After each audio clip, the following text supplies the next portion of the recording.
Okay, let's get started. Hi, I'm Bill, Hi, I'm Laurie.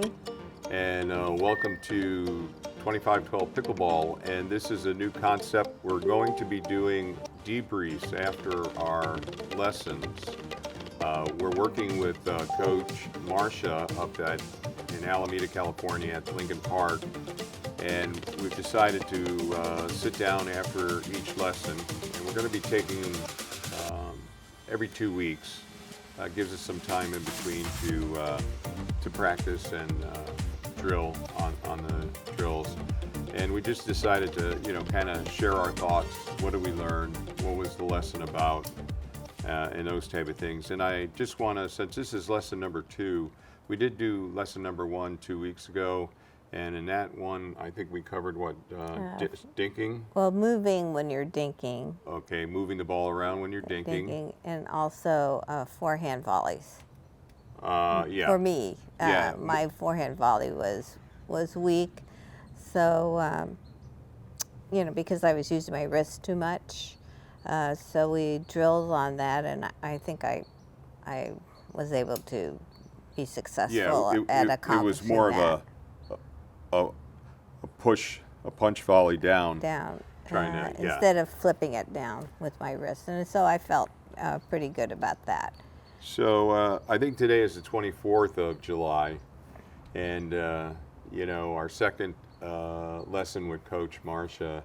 So do you want to start? Or you want me? Well, she suggested that we learn how to stack on the serve side. And you think it's a pretty easy concept, but in actuality, it's different than what our normal practice is. So she wanted us to start doing this now so that it becomes much more automatic. And so it's only switching when we're serving. Yeah, when we re-engaged Coach Marcia, we had worked with her in the past. We let her know that we wanted to get ready for tournaments in 2024, so we kind of wanted that type of a perspective on the lesson plans and everything, so she could help us get ready for tournaments. I mean, you could say the same things you do in rec play you'd want to do in tournaments, so fair enough on that. But oftentimes, at least for us in the past, and probably because of I didn't want to drill. I'd go and play rec play, have fun, but I didn't want to drill. Now I want to drill because we're going for tournaments. So she knows what our goal is, and she's going to really help us get there, and that's the value. Yeah, the stacking, right? Is that what we're Yes. talking about? And the stacking on the serve side enables the right side player to always play on the right side. And so we change positions in order to do that. And so if I'm the first server, I serve the ball. And if I win that point, we play right and left. And So you're serving the ball from the Right. right to start. Right. And if we win that point, I serve from the left side, just as usual, except that as soon as I serve the ball, I move quickly to the right side to cover that right side. And wherever I'm serving, my score will always be even. So it would be 0, 2, 4. I'm serving on the right side. Correct.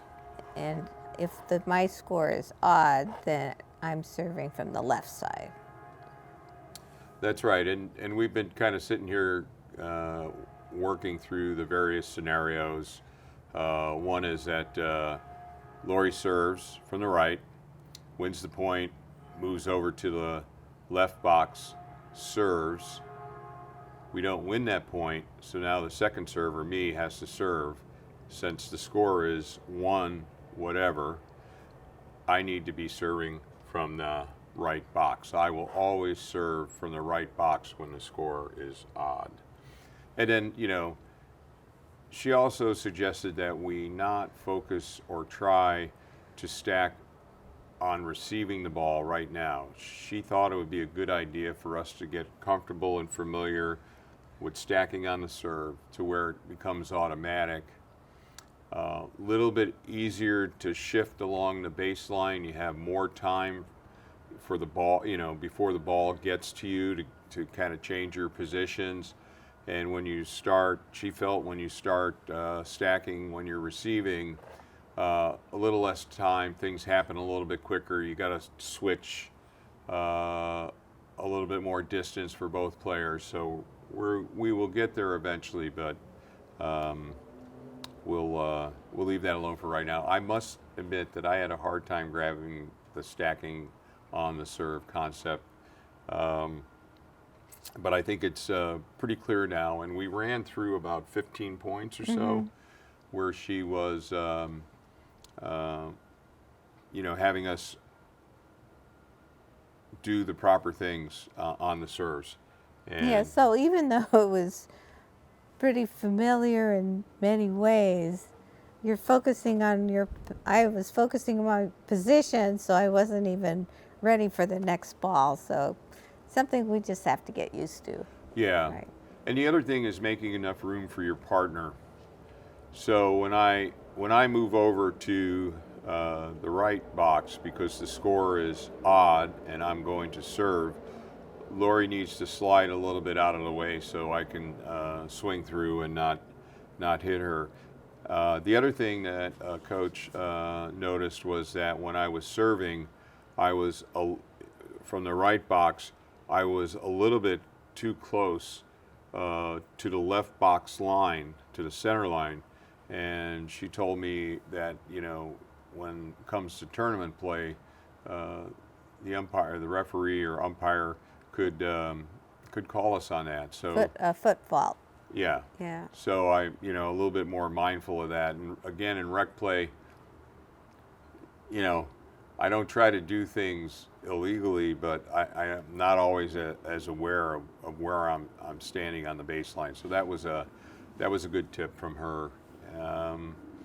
So anyway, Laurie and I are going to start stacking during rec play on the serve, and that should be fun, and I'm looking forward to doing it. So the next thing we worked on was using drops to approach the net. And one of the habits I just started doing recently is moving up to the kitchen line as soon as I can. And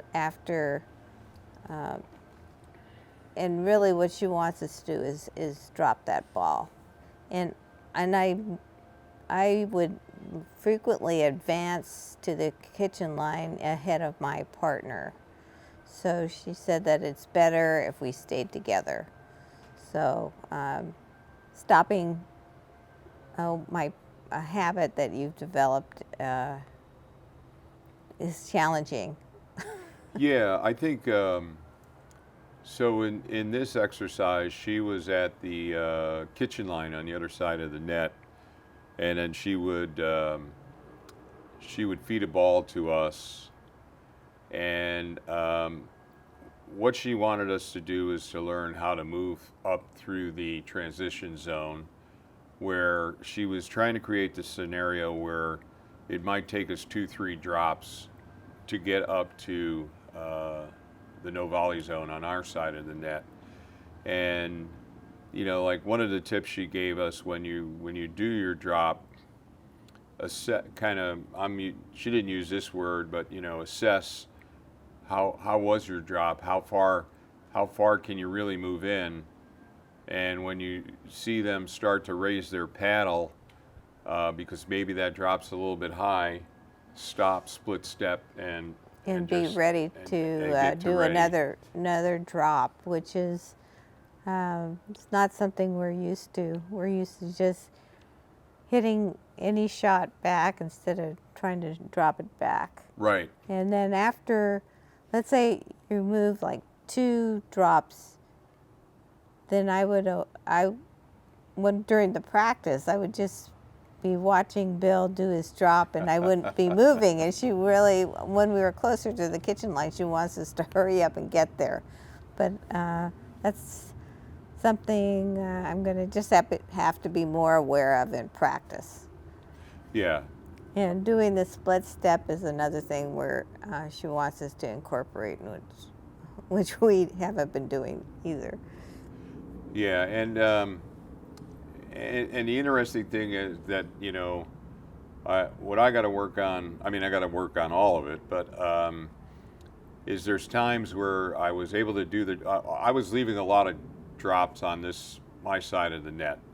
I was not pushing enough. I was too concerned about putting that ball too high over the net, and I was beating myself. I was letting the net beat me. So, I need to work on that. I need to make sure I get those drops over. I was starting to move pretty well into the transition zone, stop, be ready for the balls that she fired back at me, and try to get my paddle on it to do another drop. That's just going to take work. But we now have a drill that Laurie and I can work on together, where one of us is at the kitchen line on the other side, feeding the balls to the person on the other side, starting at the baseline and making them work their way up through the transition zone to get to the no volley zone. So again, that's something that you can't necessarily do with a ball machine. So again, it's real life practice. Real life practice, and I think I'm very excited, and that we're working with Coach Marcia, and getting a lot of value through the experience. Eventually, I would like to find another couple that is also interested in trying to work on these same things that we're working on, to where the four of us could work together, and just go and drill. Not so much about rec play, but just incorporating all the shots that we're just supposed doing to. these drills. Yeah. Make it more drill time than rec time. So one of the things I found quite distressing is I thought I was a pretty good dinker, but Marcia said I've been hitting the ball rather than pushing the ball over the net, and so it comes at too high a pace. And so it's quite distressing to think that you're doing something pretty well and to find out you're not. So I almost feel like it's like starting over. So fortunately, I have my Thinkmaster, my little wall that I can practice on, so I can adjust the pace and try to develop more of a pushing motion. And I'm going to work on that. Yeah, I think at least what I was observing is your trajectory was flat. So I think the pace of the ball, it was a flat trajectory, and she was able.